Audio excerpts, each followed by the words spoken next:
अस्सलाम वालेकुम दोस्तों। नवल तड़प दिल की राइटर रिमशा हयात किस्त नंबर 23। बिस्मा आज ड्राइवर के साथ यूनिवर्सिटी आई थी। वो गाड़ी से निकली, उससे पहले वो अंदर थी, किसी ने उसे बाजू से पकड़ा था। बिस्मा ने परेशानी से मुड़कर देखा तो वहाँ आफाक चेहरे पर संजीदगी लिए खड़ा था। मुझे तुमसे बात करनी, आफाक कहते उसे खींचते हुए अपनी गाड़ी की तरफ ले गया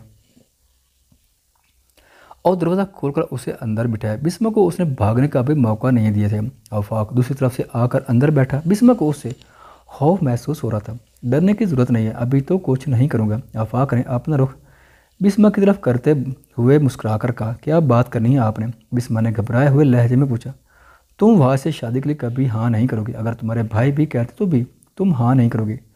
तुम्हारी शादी सिर्फ मुझसे होगी, समझ गई? आफाक ने संजीदगी से बिस्मा को देखते कहा, जो बेयकीनी से उसे देख रही थी। अगर तुमने मेरी बात नहीं मानी तो तुम्हारे भाइयों को उसकी सज़ा भुगतनी पड़ेगी। मैं उनके साथ कुछ भी करवा सकता हूँ। उनकी गाड़ी का एक्सीडेंट हो सकता है, ये उन पर कोई फायरिंग कर सकता है, कुछ भी हो सकता है। आफाक ने मुस्कुराते हुए कहा। तो बिस्मा की खौफ से आंखें फैल गई थी। वो अच्छी तरह जानता था कि किस तरह बिस्मा को काबू करना है और उसे डराना आसान था, क्योंकि वो अभी ये नहीं जानते थे कि उसके भाई क्या कुछ कर सकते हैं। और इसी बात का आफाक फ़ायदा उठा रहा था। नहीं, आप प्लीज़ ऐसा कुछ नहीं करेंगे, मैं आपकी बात मानूंगी।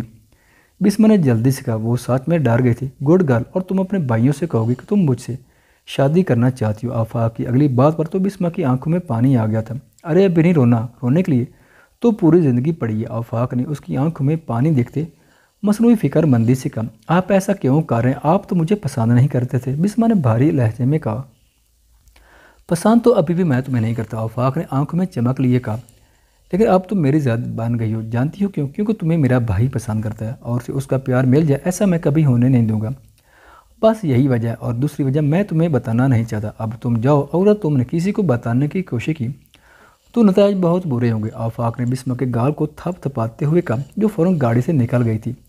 मेरा काम तो हो गया। आफाक ने गहरा सांस लेते कहा और गाड़ी स्टार्ट कर दी। उसे पूरा यकीन था कि जैसा उसने कहा है बिस्मा वैसा ही करेगी।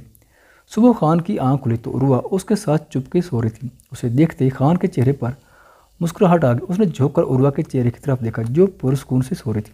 मिस उर्वा। खान उसके गाल को थपथपाते उसे जगाने की कोशिश की। उर्वा ने मुंदी मुंदी सी आंखें खोलकर खान की तरफ देखा। पहले तो वो खान को देखकर मुस्कुरा पड़ी, लेकिन जैसे उसे होश है फ़ौरन खान से पीछे हटने लगी। लेकिन उसके बाल खान की शर्ट के बटन में फंस गए थे। आह! उर्वा हल्की आवाज़ में चीखी। एक मिनट, खान ने मुस्कुराहट दबाते कहा। अपनी शर्ट के बटन से बाल बाहर निकाले। उर्वा जब पीछे हुई तो उसके चेहरे पर शर्मिंदगी के तासुरात थे। आई एम सॉरी सर, रात में कैसे आपके पास, मुझे पता नहीं चला। उर्वा ने नज़र झुकाया कहा, कोई बात नहीं मिस उर्वा, अगर देखा जाए तो मैं कोई गैर नहीं हूँ। खान ने ढके छुपे अल्फाज में कहा।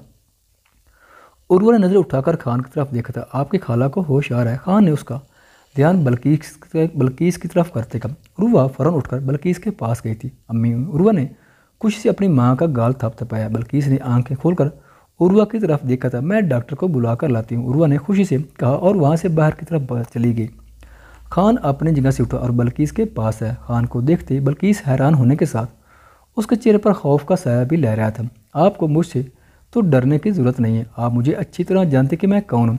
मैं बस आपको यही कहना चाहूँगा, मुझे आपसे कोई गिला नहीं है। आपने जो किया उर्वा की सेफ्टी के लिए किया। तो हमजा को अब पता चल गया है कि आप दोनों जिंदा हैं और वो उर्वा से ज़्यादा आपकी जान का दुश्मन बना हुआ, क्योंकि आप उनकी हकीकत से वाकिफ़ हैं। ये एक्सीडेंट भी उसी ने करवाया। मैं चाहता हूँ कि आप दोनों मेरे फ्लैट पर रहें, और ये सब मैं मिस उर्वा के कहने पर ही कर रहा हूँ, क्योंकि उन्होंने मुझसे मदद मांगी थी कि मैं आपकी हिफाजत करूँ। खान ने तफसील से सारी बात बताते हुए कहा, बेटा तुम बहुत अच्छी हो, लेकिन मैं नहीं चाहती कि तुम्हें हमारी वजह से कोई मसला हो। बल्कि इसने धीमे लहजे में कहा, मुझे कोई मसला या परेशानी नहीं, लेकिन आपको कुछ हो जाता तो उर्वा का क्या होगा? आपको उसकी खातिर मेरी बात माननी होगी, क्योंकि उसी की वजह से तो आप अब तक खामोश थी और अब उसकी जान खतरे में नहीं डाल सकती। खान ने समझाने वाले अंदाज में कहा। बल्कि खामोश हो गई थी। खान की बात भी ठीक थी।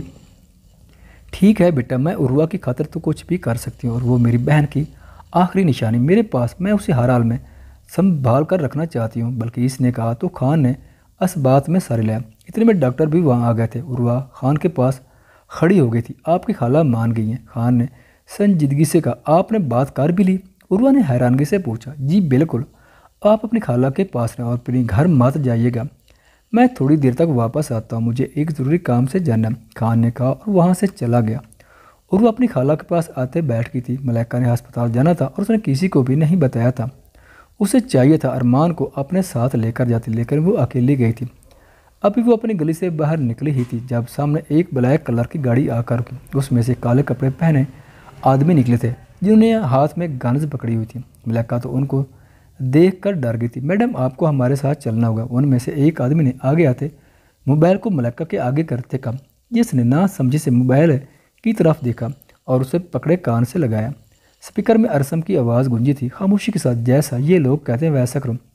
अगर तुमने मेरी बात नहीं मानी तो मैं खुद तुम्हें लेने आऊँगा। अरसम ने कहते ही फ़ोन बंद कर दिया।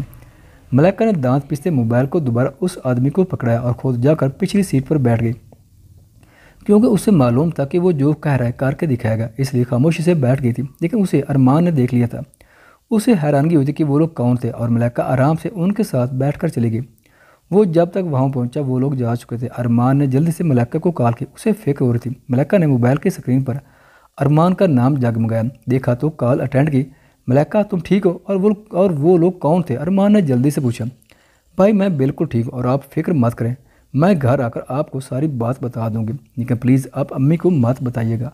मलाइका ने बेबसी से कहा, अच्छा नहीं बताता किसी को भी, लेकिन मुझे तुम्हारी फिक्र हो रही है और तुम इतनी रिलैक्स कैसे हो सकती हो? अरमान ने अपना माथा मसलते कहा, मैं बिल्कुल ठीक हूँ, मेरी बात पर यकीन करें, मैं आपसे बाद में बात करती हूँ। मलाइका ने कहते ही फ़ोन बंद कर दिया। अरमान को तो कुछ समझ में नहीं आ रहा था। फिर भी अगर मलाइका उतने यकीन से कह रही थी तो उसे भी टेंशन लेने की ज़रूरत नहीं थी, लेकिन फिर भी उसे टेंशन हो रही थी। और ये उस वक्त तक रहती जब तक मलाइका सही सलामत घर वापस न आ जाती। डैड, आपने अरसम के डैड की जान ली? अरसम ने कमरे में आते ही धड़ते हुए कहा। वो अपने बाप से बात करने आया था। जब उसने अपने बाप के मुँह से कौसर के पहले शोर का नाम सुना और ये इंकशाफ उसके लिए नाकाबिल यकीन था कि उसके बाप ने अरसम के डैड की जान ली, इसलिए कि वो कौसर को पसंद करता था और उसे एक यही रास्ता नजर आया था जिससे वो कौसर को हासिल कर सकता था। क्या बकवास कर रहे हो? आहिस्ता बोलो, आफाक ने सर्द लहजे में कहा। तुम अपनी बकवास बंद करो, मैं डैड से बात कर रहा हूँ। वहाज ने आफाक को देखते गुस्से से कहा, आप एक कातिल भी हैं, शर्म माननी चाहिए आपको, और क्या आपका ज़मीर आपको मुलामत नहीं करता? वहाज ने अपने बाप के सामने खड़े होते करख्त लहजे में कहा। वहाज, तुम गलत समझ रहे हो, ऐसा कुछ नहीं है। सुल्तान ने उसे समझाना चाहा। मैंने गलत सुना, अभी जो आपने कहा है मैंने वही सुना और वही सच है। आप इतना कैसे गिर सकते हैं? मेरा बाप एक कातिल है और खुलेआम आज़ाद फिर रहा है। वहाज ने ऊंची आवाज़ में कहा, मैं अभी जाकर माँ को सब कुछ बताता हूँ, फिर देखता हूँ कैसे वो आपके साथ रहती है। वहाज ने सुर्ख आंखों से सुल्तान को देखते कहा और वहाँ से जाने लगा। जब आफाक ने सामने आते उसके जिबड़ों पर ज़ोर से मुक्का दे मरा। वहाज के होंठ से खून निकलने लगा था। डैड की खुशी तुमसे बर्दाश्त नहीं होती और ये सब उन्होंने अपनी खुशी के लिए किया, इसमें कोई बुराई नहीं है। आफाक ने वहाज को देखते गुस्से से कहा, खुशी किसी की जान लेकर खुश होना लानत है, ऐसी खुशी पर, और तुम मेरे रास्ते से दूर रहो, वरना अपनी खुशी के लिए मैं तुम्हारी जान भी ले सकता हूँ। वहाज ने उसकी बात उसे ही वापस लौटाते हुए कहा और वहाँ से जाने लगा। जब आफाक को कोई रास्ता नज़र नहीं आया तो उसने अपना छोटा सा चाकू निकाल जो ये अपने पास रखता था और वहाज के पेट में दे मारा। आफाक, ये किया क्या तुमने? सुल्तान चीखता हुआ वहाज के पास है जो बेयकीनी से आफाक को देख रहा था। चाकू छोटा ज़रूरी था लेकिन बहुत तेज़ था, खून ज़मीन पर गिरेगा था। वहाज वही घुटनों के बल बैठ गया। वहाज बेटा, सुल्तान ने उसका चेहरा अपने हाथों के प्याले में लिए गुड़गुड़ाया, जिसने बेबसी से अपने बाप को देखा था। आफाक का चेहरा बेतासुर था। उसने आगे बढ़ते फूलों का गुलदस्ता पकड़ा और वहाज के सर के पीछे दे मारा, जिसके सर से भी खून निकलने लगा था और वहीं बेहोश होकर ज़मीन पर गिर गया। आफाक, सुल्तान ने चीखते हुए कहा और उसके सामने खड़े होते एक ज़ोरदार थप्पड़ उसके मुंह पर दे मारा। ख़वातीनो हज़रात, वीडियो देखने का शुक्रिया। अगर वीडियो पसंद आए तो चैनल को सब्सक्राइब करें और साथ ही बेल के आइकन को लाजमी प्रेस करें ताकि आपको आने वाली वीडियोज़ के अपडेट सबसे पहले मिल सकें। खुदा हाफिज़।